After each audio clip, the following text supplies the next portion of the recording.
حدیث نمبر 122 122 عن أبي أمامة الباهلي رضي الله عنه يقول سمعت رسول الله صلى الله عليه وآله وسلم يقول أيها الناس إنه لا نبي بعدي ولا أمة بعدكم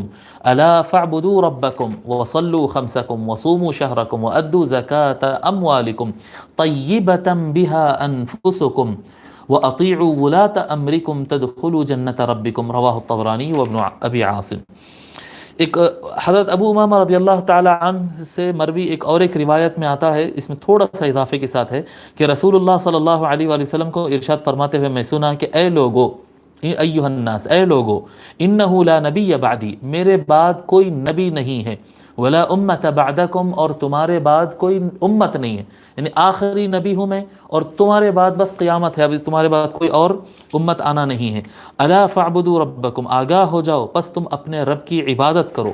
وصلوا خمسکم، اور اپنے 5 نمازوں کو ادا کیا کرو، وصوموا شہرکم، اپنے مہینے کے روزے رکھا کرو، وادوا زکاۃ اموالکم، اور تم اپنے مال کی زکوٰۃ ادا کرو، طیبۃ بہا انفسکم، اپنے خوش دلی کے ساتھ، اپنے مال کی زکوٰۃ ادا کیا کرو خوش دلی کے ساتھ، یعنی مال جب ادا کر رہے ہیں تو مال جانے کا غم نہیں رہنا، لوگ حساب کر کر کے کتنا بچا سکتے، کہاں سے بچا سکتے، جی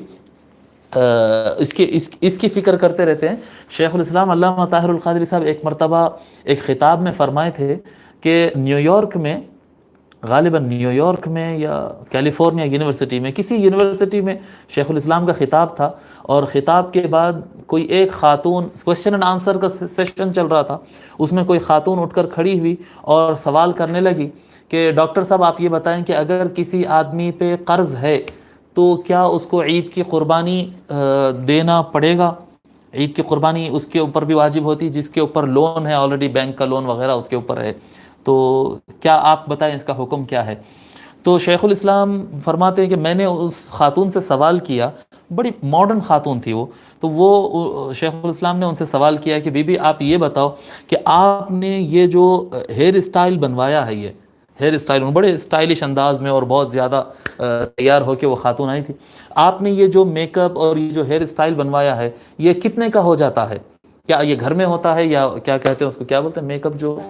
ہاں پارلر جا کے آپ نے بنوایا ہے؟ تو نہیں میں تو جا کر بنوائی ہوں، تو کتنا خرچ ہو گیا اس کے اوپر؟ تو کہتی وہ $50، تو $50 یہ میک اپ پہ آپ کو خرچ آیا ہے، اور $50 کے اندر اس زمانے کی بات جب کا وہ خطاب ہے، $50 کے اندر ایک بکرا آ جاتا ہے، $50 کے اندر ایک بکرا آ جاتا ہے، اور پھر کہنا کیا ہے؟ کہنا یہ ہے کہ بھئی میرے اوپر لون ہے اور میرے اوپر تو قربانی واجب نہیں ہے، تو مطلب یہ ہے بچا لینے کا پروگرام ہے۔ اگر اتنی مجبوری ہے، اتنی ہی پریشانی ہے، تو کیا $50 کا میک اپ کوئی کرواتا ہے؟ میک اپ کروانے کے لیے پیسہ ہے، لیکن جب اللہ کی راہ میں دینے کی بات آ گئی تو حساب ناپ تول پہ آ جا رہا ہے اور بول رہے ہیں کہ میرے اوپر تو بینک کا لون ہے، میرے اوپر تو قربانی دینے کی ضرورت نہیں ہے۔ تو اگر اللہ تبارک و حضور صلی اللہ علیہ وسلم فرما رہے ہیں ادوا زکاۃ اموالکم طیبۃ بہا انفسکم، اپنے اموال کی، اپنے مال کی زکوٰۃ ادا کرو، اللہ کی راہ میں خرچ کرو، خوش دلی کے ساتھ، خوشی کے ساتھ ادا کرو۔ میرے والد صاحب اکثر، جی اللہ ان کو غریق رحمت کرے، میرے والد بزرگوار اکثر فرمایا کرتے تھے کہ بیٹے جو بھی زکوٰۃ کا حساب بنتا ہے اس کے اوپر اور پیسے ڈال کے دینا،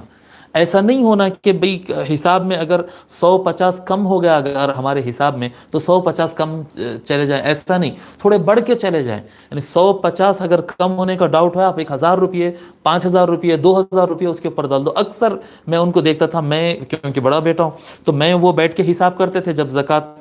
مہینہ آتا تھا، سال ہوتا تھا تو زکوٰۃ کا حساب کرتے تھے بیٹھ کر، جب کبھی حساب کرتے تھے تو جو حساب بنتا تھا اس کے اوپر 5000، بعض وقت 10,000 اوپر ڈال کے وہ زکوٰۃ نکالتے تھے، اور اس کو پھر صدقہ خیرات میں الگ سے کاؤنٹ نہیں کرتے تھے، اس کو زکوٰۃ ہی کاؤنٹ کرتے تھے، یعنی جتنا نکلتا ہے اس سے بڑھ کر نکالو، اللہ کی راہ میں تو جا رہا، یعنی محفوظ ہو رہا ہے، کل قیامت کے دن ثواب ملنا ہے۔ طیبۃ بہا انفسکم، خوش دلی کے ساتھ دے کے خوش ہونا، الحمدللہ صحیح جگہ پہ جا رہا ہے۔